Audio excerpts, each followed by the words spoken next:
ये ऐसी जगह है जहां पर जंगली जानवर रहते हैं, वाइल्ड एनिमल्स रहते हैं। नहीं नहीं नहीं, मैं आपके घर की बात नहीं कर रहा हूँ, आपके क्लास की रूम की बात नहीं कर रहा हूँ। वहां तो आप अलग अलग टाइप के जानवर आप बसते हैं, आप एक बेंच पे 3 जानवर बैठते हो, उसकी बात नहीं कर रहा हूं मैं। ये बात कर रहा हूँ जू की, जो असली जानवर रहते हैं। हाँ नहीं सर, हम तो असली जानवर है, ठीक है, पर ये तुम्हारे से भी असली जानवर है। ठीक है, कोई शेर है और जंगल में रहता है, मस्त चौड़ में जंगल का उसको आदत है, वहां बहुत सारे पेड़ के बीच में। अब लाके आपको फ्लैट में रखोगे, उसको रहना जमेगा? नहीं ना। आप फ्लैट में रहते हो, आपको लाके जंगल में रख दीजिए, आपको जमेगा? नहीं। तो आपको रहने के लिए आपको सब कुछ प्रोवाइड किया जाए, खाना पीना, पर आपको जंगल में रखा जाए, आपको नहीं जमेगा। शेर को टाइम टाइम पे गोश्त मिलता जाए, पर उसको लाके फ्लैट में रखे, उसको नहीं। Hello hello hello hello hello, नमस्ते, आदाब, सत श्री अकाल, अस्सलाम वालेकुम। Hey champ, this is Saif Zubair Khan, your host and faculty, welcoming you on this amazing platform of Edunation academy. तो आज हमारा इस लेसन का थर्ड लेक्चर है, जिसमें हमने ऑलरेडी 2 लेक्चर इसके कवर कर रखे हैं। तो सर जी, इस लेसन की जो बेसिक्स है वो ऑलरेडी 2 लेक्चर्स में कवर हो चुके हैं, पास 2 लेक्चर्स में। तो इन केस अगर आपने वो 2 लेक्चर्स में से एक भी लेक्चर को मिस किया है, तो इस लेक्चर में आने की भूल मत करना। तो पहले जाके फटाफट वो 2 लेक्चर अपलोडेड है, जाके उसको देख लो, उसके बाद ही आ जाना, ठीक है।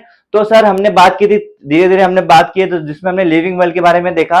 तो लिविंग वर्ल्ड में हमने पहले लेक्चर में खाली ओवरव्यू लिया कि एक्चुअल में वर्ल्ड क्या होता है, ये रहने लायक कैसे बनी, इसमें कितने टाइप्स के स्पीशीज प्रेजेंट है, तो लिविंग क्यों बोला जाता है इसको एक्चुअल में, ये सारी चीजें हमने फर्स्ट लेक्चर में देखा था। और उसमें हमने बेसिक प्रिंसिपल ऑफ लाइफ देखा था कि हमने कैसे कैसे होते हैं, कैसे एक्चुअल में दुनिया आगे बढ़ती है, कैसे रिप्रोडक्शन होता है, कैसे अलग अलग टाइप के सिविलाइजेशन साथ में चलते हैं, कैसे अलग अलग लिविंग और नॉन लिविंग बायोटिक और बायोटिक फैक्टर आपस में इंटरडिपेंडेंट है, ताकि दुनिया आगे बढ़ सके। उसके बाद में हमने देखा कि इतनी वास्ट वैरायटी है, लाखों करोड़ों टाइप्स के लिविंग ऑर्गेनिजम्स प्रेजेंट है, इनमें कंफ्यूजन ना हो इसके लिए हमने एक टर्म इंट्रोड्यूस किया था, जिसको हमने बोला था सर सिस्टमैटिक। तो सिस्टमैटिक में हमने एक बेसिक एक पार्ट लिया था, जिसको हम बोलते हैं टेक्सोनॉमिकल एड्स।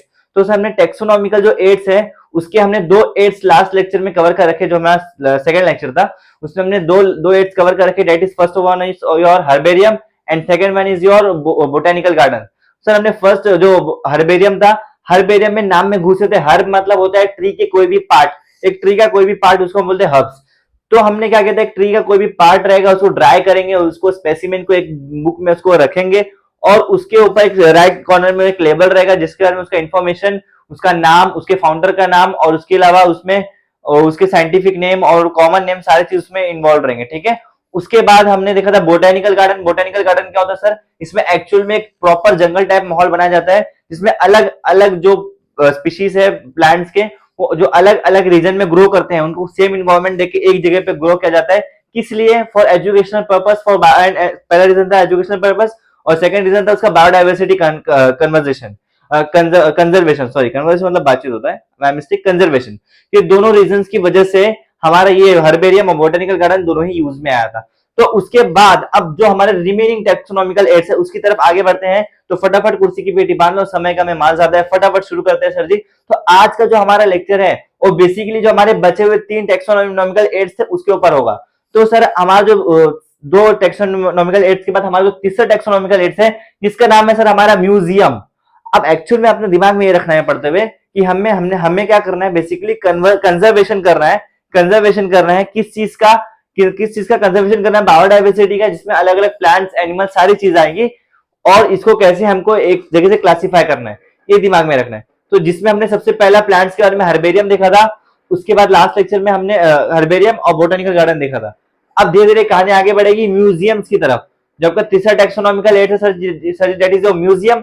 अब म्यूजियम क्या होता है? म्यूजियम मुझे ज्यादा बताने की जरूरत नहीं है। एक ऐसी जगह जहां पे बहुत पुरानी पुरानी चीजें, बहुत पुरानी पुरानी जितने भी चीजें, इंक्लूडिंग प्लांट्स और एनिमल्स, या फिर बहुत सारी चीज जिनको हमको स्टोर करके रखते हैं वहां पे for futures, for further classification, for further study, मतलब आगे जो भी स्टडी करेंगे, और इसमें हमको हेल्प भी मिलती है क्लासिफिकेशन में। ऑलराइट, तो आगे बढ़ते हैं सर जी। अब म्यूजियम की तरफ आगे बढ़ते हुए देखिए, इसमें म्यूजियम के बारे में अगर मैं बोलूं, तो एक ऐसा प्लेस है जहां हम क्या करेंगे, कलेक्शन करेंगे और प्रिजर्व करेंगे, मतलब बचाएंगे किस चीज का? प्लांट्स और एनिमल दोनों को बचाएंगे, दोनों के सैंपल को, प्लांट्स और एनिमल के स्पेसिमेन को रखेंगे। ये आपका होगा, ये क्या हो गया आपका म्यूजियम। म्यूजियम में क्या है, हम इसमें प्लांट्स भी रखेंगे, एनिमल्स भी रखेंगे, ऑलराइट। और इसको प्रिजर्व करने के लिए एक केमिकल यूज होता है, जिसको हम बोलते हैं सर जी फॉर्मेलिन। फॉर्मेलिन, अब ये फॉर्मेलिन क्या होता है? एक टाइप का आपका अल्डिहाइड होता है, जिसको आप बोलते हैं फॉर्मल्डिहाइड, उसको यूज करके बनता है फॉर्मल्डिहाइड। आप जब धीरे धीरे आगे बढ़ोगे 11th में और 12th में, आपको केमिस्ट्री में आएगा अल्डिहाइड, अल्डिहाइड में उसमें फॉर्मेलिन ग्रुप ऐड होता है तो फॉर्मेल्डिहाइड बनते हैं, ठीक है। तो एक्चुअल बेसिकली जो फॉर्मेलिन होता है ना उसके अंदर 10 से 40%, 10 to 40% आपका फॉर्मेल्डिहाइड नाम का एक केमिकल होता है, ये उसमें होता है। एक बेसिकली काम आता है लॉन्ग टाइम प्रिजर्वेशन के लिए। आपको किसी भी चीज का, फॉर एग्जांपल एक आपका ह्यूमन बॉडी भी है ना, इसको फॉर्मेलिन में प्रिजर्व करके रख दिया जाए तो कई 100 सालों तक आपकी बॉडी ऐसी की ऐसी रहेगी, गलेगी नहीं। ऐसी प्लांट्स के स्पेसिमेन को भी उसमें प्रिजर्व करके रखा जाता है फॉर्मेलिन नाम के केमिकल को। क्यों ऐसे कैसे रखा जाता है? क्योंकि उसमें कुछ चेंजेस ना आए, ताकि आगे आने वाली जो भी फ्यूचर जनरेशन है वो प्रॉपरली पढ़ सके, ताकि आज के टाइम में मालूम पड़ा आप रख रहे हो उसमें प्लांट और कल को सूखा पत्ता सूखा पेड़ ऐसा कुछ भी हो गया, ऐसा नहीं होना चाहिए। इसलिए फॉर्मेलिन यूज करते हैं फॉर अच्छे से उसको पढ़ाई करने के लिए, ठीक है, अच्छे से उसके बारे में फर्दरली क्लासिफिकेशन करने के लिए, और हमारा मेन मोटिव कंजर्व करने के लिए, ठीक है। ये हो गया पहले देखे हमने कि म्यूजियम क्या होता है, ऐसी जगह जहां पे एनिमल और प्लांट दोनों को रखा जाता है, और इसको प्रिजर्व करने के लिए हम यूज करते हैं फॉर्मेलिन नामी केमिकल को, जिसमें होता है 10 से 40% फॉर्मेल्डिहाइड।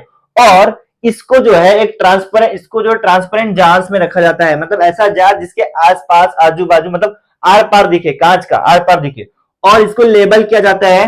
लेबल क्यों करना है सर? फॉर एग्जांपल आप कोई भी चीज रखे हो, एक प्लांट्स है, सभी तो हरे होंगे, पर उसमें कोई आम का पेड़ है, कोई आपका पपैया का पेड़ है, कोई आपका पेरू का पेड़ है, तो इसके लिए लेबल करना जरूरी है। अभी कोई कल को उठ के आ गया तो बोलेगा सर सब तो पेड़ ही दिख रहे हैं, अब पेड़ तो अलग अलग है, तो इसलिए सब पे लेबल लगाना जरूरी है। तो वहां पे हमको लेबल इसीलिए यूज किया जाता है, ठीक है। इसको ट्रांसपेरेंट जार में इसलिए रखा जाता है कि आर पार इजिली दिख जाए बिना उसको हाथ लगाए, और उसमें लेबल भी यूज किया जाता है। और इसमें हम प्रिजर्वेशन में ना लार्ज एनिमल्स को और बर्ड्स को दोनों को रख सकते हैं। लार्ज एनिमल और बर्ड्स दोनों रखे रहते हैं सर। एनिमल बर्ड्स तो समझ में आ गया, बर्ड्स भी, पर लार्ज कितने, जितने भी आपके लार्ज बर्ड्स है ना उसको भी रखे जाते हैं। और एनिमल्स आप कई म्यूजियम में देखो कि बड़े बड़े डायनासोर के पूरे स्केलेटन रखे जाते हैं। ये कैसे इतना पॉसिबल हो पाया? इतने सारे को इसमें फॉर्मेलिन केमिकल में इनको डीप करके फिर उसके बाद में इनको प्रिजर्व करके जैसा एक जगह पे लगाया जाता है, ताकि वहां पे वेल सिक्योर्ड, और वहां किसी को हाथ लगाने की परमिशन नहीं होती, साइड में बाउंड्रीज लगी रहती है, ठीक है। तो यहाँ पे जार्स में भी रखा जाता है स्मॉल स्पेसिमेन को, और इनको लेबल करके बड़े बड़े बर्ड्स और एनिमल्स को भी रखा जाता है। और ऐसा साइंस जिसमें प्रिजर्वेशन होता है अलग अलग प्लांट्स और एनिमल्स का, इसको हम बोलते हैं टैक्सीडर्मी। इसको हम बोलते हैं टैक्सीडर्मी। एग्जाम में पूछता है सर जी, अचानक से कल को पूछ रहे टैक्सीडर्मी, फैल मत जाना, ये मत बोलना सर हमने सिर्फ टैक्सोनॉमी के बारे में पढ़ा है। तो टैक्सीडर्मी जो होता है ये बेसिकली ऐसा साइंस है जिसमें हमको किसके बारे में बेसिकली पढ़ना है, प्रिजर्वेशन एनिमल और प्लांट्स के बारे में, ठीक है। और जो भी आपके सैंपल रखे जाते हैं, जो भी स्पेसिमेन रखे जाते हैं, एकदम सूखे करके रखे जाते हैं, ड्राई करके रखे जाते हैं। सर इसको ड्राई करना जरूरी क्यों है? ड्राई क्यों करना है? ड्राई इसलिए करना है कि जब इसमें वाटर कंटेंट प्रेजेंट रहेगा, तो जहां भी वाटर कंटेंट प्रेजेंट रहता है वहां पे केमिकल रिएक्शंस होते हैं, वहां पे डिग्रेडेशन होता है। देखो आप अपना हाथ या फिर पैर बहुत टाइम तक पानी में रखोगे तो आपका हाथ सड़ जाता है, हाथ आपका गल जाता है। इसीलिए किसी भी चीज को लॉन्ग टाइम तक प्रिजर्व करना है तो उसमें वाटर कंटेंट मिनिमम होना चाहिए या फिर नहीं होना चाहिए वाटर कंटेंट, इसलिए उसको ड्राई किया जाता है, ठीक है। इसीलिए उसको ड्राई किया जाता है। और भी इसमें क्या क्या हम लोग कलेक्ट करते हैं, शेल्स हो गया, इंसेक्ट हो गया, स्केलेटन हो गया, एक्सेट्रा, ठीक है। क्यों? बायोडाइवर्सिटी स्टडीज के लिए। शेल्स मतलब आपको समुद्री किनारे जो शंख मिलता है ना उसको बोलते हैं शेल। इंसेक्ट मतलब अलग अलग टाइप के कीड़े। स्केलेटन वो कंकाल हो गया, आपका कंकाल हो गया, चाहे डायनासोर का कंकाल हो गया, इसको भी रखा जाता है। किस लिए? बायोडाइवर्सिटी की पढ़ाई करने के लिए। समझ में आया? ये सारी कहानी थी आपकी म्यूजियम की। ये आपका यहाँ पे कंप्लीट होता है तीसरा टेक्सोनॉमिकल एड्स, ठीक है, तीसरा टेक्सोनॉमिकल एड्स। तो हमारे 3 टेक्सोनॉमिकल एड्स हो गए। सबसे पहले आपने देखा हर्बेरिया, उसके बाद में आपने देखा बोटानिकल गार्डन, और तीसरा आपका यहाँ पे कंप्लीट होता है सर जी म्यूजियम। अब फटाफट बढ़ते हैं नेक्स्ट आपकी तरफ, that is zoological park. Zoological park. अब जूलॉजिकल पार्क जो होता है, जो बचपन से बोलते आए हैं जू, ठीक है, इसको हम जू भी बोलते हैं। आपका जूलॉजिकल पार्क है, इसको हम जू भी बोलते हैं। इसको जनरली आप अपने भाषा में बोलते हैं जू। ये ऐसी जगह है जहां पर जंगली जानवर रहते हैं, वाइल्ड एनिमल्स रहते हैं। नहीं नहीं नहीं, मैं आपके घर की बात नहीं कर रहा हूँ, आपके क्लास की रूम की बात नहीं कर रहा हूँ। वहां तो आप अलग अलग टाइप के जानवर बसते हैं, आप एक बेंच पे 3 जानवर बैठते हो, उसकी बात नहीं कर रहा हूं मैं। ये बात कर रहा हूँ जू की, जो असली जानवर रहते हैं। हाँ नहीं सर, हम तो असली जानवर है, ठीक है, पर ये तुम्हारे से भी असली जानवर है, ठीक है। तो जूलॉजिकल पार्क ऐसी जगह है जहां पे जानवर रहते हैं, जहां पे जंगली जानवर रहते हैं, ठीक है। और इनको इतना प्रोटेक्ट करके रखा जाता है और इनका ख्याल रखा जाता है, इनको केयर दिया जाता है, इनको टाइम टाइम पे खाना, टाइम पे पानी, जो भी इनके बेसिक रिक्वायरमेंट्स है सारे यहाँ पे फुलफिल किए जाते हैं। खाना, पानी, रिप्रोडक्शन, सारी चीजें, ठीक है, अंडर प्रिजर्वेशन, अंडर ऑब्जर्वेशन, ठीक है। समझ में आया? समझ में आया? और इनका जो नेचुरल हैबिटेट है, जैसे कि आप कल को कोई शेर है और जंगल में रहता है, मस्त चौड़ में जंगल का उसको आदत है, वहां बहुत सारे पेड़ के बीच में। अब लाके आपको फ्लैट में रखोगे, उसको रहना जमेगा नहीं ना। आप फ्लैट में रहते हो, आपको लाके जंगल में रख दीजिए, आपको जमेगा नहीं। तो आपको रहने के लिए आपको सब कुछ प्रोवाइड किया जाए, खाना पीना, पर आपको जंगल में रखा जाए, आपको नहीं जमेगा। शेर को टाइम टाइम पे गोश्त मिलता जाए, पर उसको लाके फ्लैट में रख रहे हो, उसको नहीं जमेगा। तो इसीलिए हमको नेचुरल हैबिटेट भी प्रोवाइड करना जरूरी है। मतलब जिस कंडीशन में उसका हाव भाव डलता है वो भी यहाँ प्रोवाइड किया जाता है जूलॉजिकल पार्क में। समझ में आया? क्यों सर ये सब करना है, उन लोगों का ख्याल क्यों रखना है? तो जहां रहते हैं उनको वहां रहने दो। नहीं, ये इसीलिए किया जाता है क्योंकि उनके बारे में हमको पढ़ना है। किस चीज के बारे में? वो कैसे खाना खाते हैं, उनके फूड हैबिट्स, उनकी लाइफ एक्चुअल में क्या है, उनका नेचर क्या है, वो गुस्से वाले हैं कि शांत हैं कि कैसे हैं। अलग अलग एनिमल के अलग अलग बिहेवियर होते हैं। इसलिए उन सारी चीजों को स्टडी करने के लिए, उन सारी चीजों को पढ़ने के लिए हम जूलॉजिकल पार्क या फिर जूस को हम इस्तेमाल करते हैं। समझ में आया? और इसमें क्या क्या हम लोग यूज करते हैं सर जी? फ्लोरा, मैनुअल्स, मोनोग्राफ, कैटलॉग, और ये सारे जो है हम इसमें करते हैं बायोडाइवर्सिटी रिकॉर्ड मेंटेन करने के लिए। अब ये सारी चीजें क्या क्या है वो देखो। फ्लोरा होता है, जब मैं फ्लोरा की बात करूं तो इसका मतलब होता है सर जी प्लांट। कोई भी फ्लोरा, फ्लावर्स की बात करूं, प्लांट, कोई भी प्लांट की बात करूं, उसको उसको हम बोलेंगे फ्लोरा। कोई भी एनिमल की बात करूं उसको हम बोलेंगे फौना। ठीक है, फौना फ्लोरा, ये याद रखना। और इसमें जो मैनुअल होता है, इसमें सिर्फ इंफॉर्मेशन होती है उस पर्टिकुलर चीज के बारे में। मतलब ये क्या है सर जी, हम तो देख रहे हो, उसके बारे में इंफॉर्मेशन एक मैनुअल नाम के एक डॉक्यूमेंट होता है, उसमें प्रिजर्व किया जाता है। और कीज, अब कीज हम डिटेल में देखेंगे थोड़ी देर में। पर जो कीज होता है ना, ये बेसिकली आइडेंटिफाई करने के लिए कि चीज एक्चुअल में है क्या, उसका एक कैरेक्टर के बारे में वहां पे लिखा जाता है कि इस कैरेक्टर के हेल्प से हम आइडेंटिफाई करते हैं जो एक्चुअल में जो स्पीशी है जो आपके सामने प्रेजेंट है वो क्या है। ठीक है। और एक नेक्स्ट आता है आपका मोनोग्राफ। और मोनोग्राफ क्या होता है? मोनोग्राफ ऐसा चीज होता है जो ग्रुप, एक कॉमन ग्रुप होता है कुछ लोगों का, वो सिमिलर ग्रुप वालों को एक साथ रखा जाता है। ठीक है, उसको हम बोलते हैं, एक साथ उसका रिकॉर्ड मेंटेन किया जाता है, उसको हम बोलते हैं मोनोग्राफ। उसको हम बोलते हैं मोनोग्राफ। समझ में आया? ये आप यहाँ पे आपका खत्म होता है। That is the fourth taxonomical aids zoological park. आपका 4 टेक्सोनॉमिकल एड्स हो गए। पहला था आपका हर्बेरिया, दूसरा बोटेनिकल गार्डन, तीसरा आपका म्यूजियम, और चौथा आपका जूलॉजिकल पार्क। अब हम बढ़ते हैं हमारे नेक्स्ट जो आपका ये नेक्स्ट आपका जो टेक्सोनॉमिकल एड है, that is your biodiversity park. अब बायोडाइवर्सिटी पार्क क्या होता है वो समझो। उसके पहले आपको याद रखना चाहिए बायोडाइवर्सिटी क्या होता है। बायोडाइवर्सिटी जब मैं बोलूं, बायो मतलब होता है लिविंग, लिविंग, डाइवर्स मतलब होता है उनकी विभिन्नताएं, उनके बीच के फर्क। तो मतलब ये जरूरी नहीं कि आप सिर्फ इंसानों की बात करो। इंसान हो गए, जानवर हो गए, छोटे छोटे माइक्रोब्स हो गए, जितने भी लिविंग थिंग्स हैं, लिविंग बींग्स हैं, उन सारों की हम बात करेंगे। राइट फ्रॉम छोटे से अमीबा से लेके ह्यूमन बींग तक सबकी बात करेंगे। ठीक है, उसको हम बोलेंगे बायोडाइवर्सिटी। अब ऐसा पार्क जिसमें इन सारी चीजों को रखा जाता है। देखो फर्क समझो, आपको जो जूलॉजिकल पार्क था ना, उसमें हमने सिर्फ और सिर्फ जानवरों को रखा था, पर यहाँ पे हम हर किसी को रखेंगे, इंसान, जानवर, हर चीज को, और छोटे छोटे जो माइक्रोब्स है उसको, उनको भी रखेंगे। ठीक है, वो आपका बायोडाइवर्सिटी पार्क। बेसिकली इन दोनों में, बायोडाइवर्सिटी पार्क में और हर्बेरिया में, ऐसा सारी चीजों में कंफ्यूजन होता है, इसलिए मैं क्लियर कर रहा हूं। आई रिपीट, बायोडाइवर्सिटी पार्क ऐसी जगह है जहां पे आप छोटे से माइक्रोब से लेके इंसानों तक सब पे स्टडी करोगे। ठीक है, समझ में आया? और ये एक्चुअल में क्या होता है? Ecological assemblage. अब ये क्या होता है सर? असेंबली जब मैं बोलूं तो एक जगह पे जो लोगों को इकट्ठा करते हैं उसको हम असेंबली बोलते हैं। तो वही चीज है, इकोलॉजिकल मतलब हो गया इकोसिस्टम में आपके जितने भी सारे लिविंग बींग्स हैं उनको एक जगह पे इकट्ठा किया जाता है, जितने भी अलग टाइप के स्पीशीज हैं। समझ में आया? ये इनका मतलब यही है, इकोलॉजिकल असेंबलेंस ऑफ अलग अलग जो आपकी स्पीशीज है उन सबका। और इससे सबसे बेस्ट आपको हेल्प मिलता है फॉर कंजर्वेशन। कंजर्वेशन, आप बचा रहे हो नेचुरल हेरिटेज को। ऑलराइट, नेचुरल हेरिटेज को बचा रहे हो। ठीक है, समझ में आया? इसमें ना जो आपकी जो खुद से बन जाते हैं, जो आप जैसे कि बारिश के टाइम पे बहुत जगह पे ऐसा पानी रहता है तो वहां पे काई लग जाती है, वो गीला गीला हरा हरा, वो काई कैसे आई? अब वहां को कोई वहां पे काई उगाने जा रहा है क्या? नहीं ना, वो काई खुद से आ जा रही है। मतलब वो खुद से उस नेचर में ग्रो कर सकती है, खुद से वो सस्टेन कर सकती है। इसलिए वो क्या है सर? उसको हम बोलेंगे जो सेल्फ सस्टेन कर पा रही है, ऐसी कम्युनिटी जो सेल्फ सस्टेन कर पाएगी उसको भी हम बायोडाइवर्सिटी पार्क में रखते हैं। कोई भी सड़े गले मैटर पे या फिर खाली जगह पे जो भी काई आपकी उग जाती है उनको भी हम बायोडाइवर्सिटी पार्क में रखते हैं। बायोडाइवर्सिटी पार्क का एक सबसे फेमस एग्जांपल है आपका लेड उत्तम राव पाटिल बायोडाइवर्सिटी पार्क, जो आपका कहां पे है? महाबलेश्वर में। जो भी आपका महाबलेश्वर में है उसमें अलग अलग क्या नाम है उसका? लेड उत्तम राव पाटिल बायोडाइवर्सिटी पार्क। ठीक है, ये आपका महाबलेश्वर में है। ये यहाँ के लोकल का सबसे फेमस बायोडाइवर्सिटी पार्क है, आपके टेक्स्ट बुक में एग्जाम्पल दिया हुआ है। ऑलराइट, तो उसके बाद में हम आगे बढ़ते हैं सर। ये बायोडाइवर्सिटी पार्क आपके क्या हेल्प कर रहा है? ये हमारा हेल्प कर रहा है सिस्टमैटिक क्लासिफिकेशन में। हमको एक्चुअली मालूम पड़ रहा है कि राइट फ्रॉम आपके छोटे माइक्रोब से लेकर ह्यूमन बींग तक आप टोटली अच्छे से क्लासिफाई कर पा रहे हो चीजों को, ठीक है। और इससे आपको क्या और हेल्प हो रहा है, आप इकोसिस्टम को बैलेंस कर पा रहे हो। इकोसिस्टम में बहुत सारी आती है, नेचर हो गया, ह्यूमंस हो गया, इन सारी चीजों को आप आपस में बैलेंस कर पा रहे हो। और इसी के हेल्प से आपको मालूम पड़ रहा है कि सबके बीच में इंटर रिलेशनशिप क्या है, सबके बीच की रिलेशनशिप क्या है, सबके बीच में कैसी चीजें वर्क करती है एक्चुअल में। ये सारी चीजें आपको बायोडायवर्सिटी पार्क में पता चलेगी। समझ में आया? यहाँ पे आपका कंप्लीट होता है पांचवा टेक्सोनॉमिकल एड्स। आपके पहला कौन सा था? हर्बेरिया। सेकंड कौन सा था आपका सर जी? Botanical garden. और उसके बाद में आपका था म्यूजियम। म्यूजियम के बाद में हमने देखा था म्यूजियम जूलॉजिकल पार्क और बायोडायवर्सिटी पार्क। अब आपका last but not the least एक बचता है आपका टेक्सोनॉमिकल एड, जिसको हम बोलते हैं की मतलब वो चाबी नहीं जिससे आप अपनी बंदी का दिल का ताला खोलते हो, वो चाबी नहीं। की मतलब ऐसी जगह, यहाँ पे बेसिकली की जब मैं बोलूं तो वो चाबी वाला की नहीं, ये की जो है ये है आपका टेक्सोनॉमिकल एड एक टाइप का।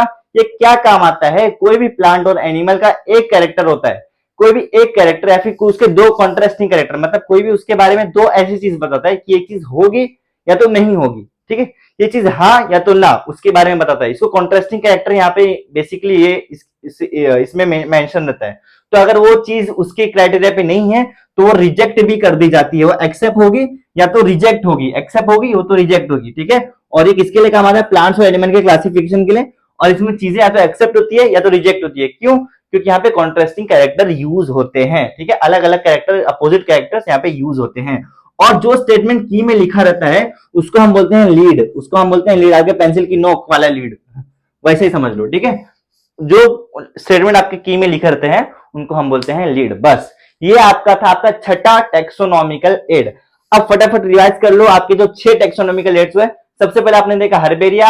हर्बेरिया में क्या था सर? ड्राई प्लांट्स को हम यूज करते थे, ड्राई प्लांट्स के कोई भी पार्ट्स को हम यूज करके एक बुक में रखते थे उसके लेबल के साथ, जिसमें उसके वेरियस इंफॉर्मेशन होते थे। उसके बाद हमने देखा बोटेनिकल गार्डन। बोटेनिकल गार्डन ऐसी जगह है जहां पे अलग अलग वैरायटी के जो प्लांट्स हैं उनको हम वहां पे ग्रो करते हैं, जो अलग अलग एरिया में अलग अलग टाइम पे यूज वहां पे होते हैं, ठीक है। और उसके बाद आपका थर्ड था दैट इज म्यूजियम। म्यूजियम एक ऐसी जगह है जहां पे हम अलग अलग, म्यूजियम एक ऐसी जगह है जहां पे हम प्लांट्स और एनिमल सारी चीजों को वहां पे रखते हैं उनकी स्टडी करने के लिए, ठीक है। उनकी स्टडी करने के लिए वो सारी चीजों को हम वहां पे रखते हैं। उसके बाद आपका एक और, उसके बाद आपका टेक्सोनॉमिकल एक था zoological park. Zoological park basically वो जगह है जहां पे हम सिर्फ और सिर्फ एनिमल्स को रखते हैं, जब हम सिर्फ और सिर्फ एनिमल्स को ही रखते हैं, ठीक है। एनिमल, वाइल्ड एनिमल्स क्यों रखते हैं? उनके बारे में स्टडी करना, उनके नेचर्स, उनके जो हैबिट्स है, उनका बिहेवियर एक्चुअल में कैसा है, सारे स्टडी करने के लिए। और उनको सारे नेचुरल हैबिटेट्स वगैरह उनको प्रिजर्व किया जाता है, उनको केयर में रखा जाता है और वो हैबिटेट्स उनको वहां पे प्रोवाइड की जाती है। उसके बाद हमने देखा बायोडायवर्सिटी पार्क। बायोडायवर्सिटी पार्क ऐसी जगह है जहां पे राइट फ्रॉम माइक्रोब से लेके आपके ह्यूमन बींग्स तक सारी चीजें यहाँ पे प्रिजर्व होती हैं विद उसके अच्छे से इंफॉर्मेशन के साथ। इसका एक एग्जाम्पल है, जिसका नाम है लेट उत्तम राव पाटिल बायोडायवर्सिटी पार्क, जो आपका कहाँ है? महाबलेश्वर में, ठीक है।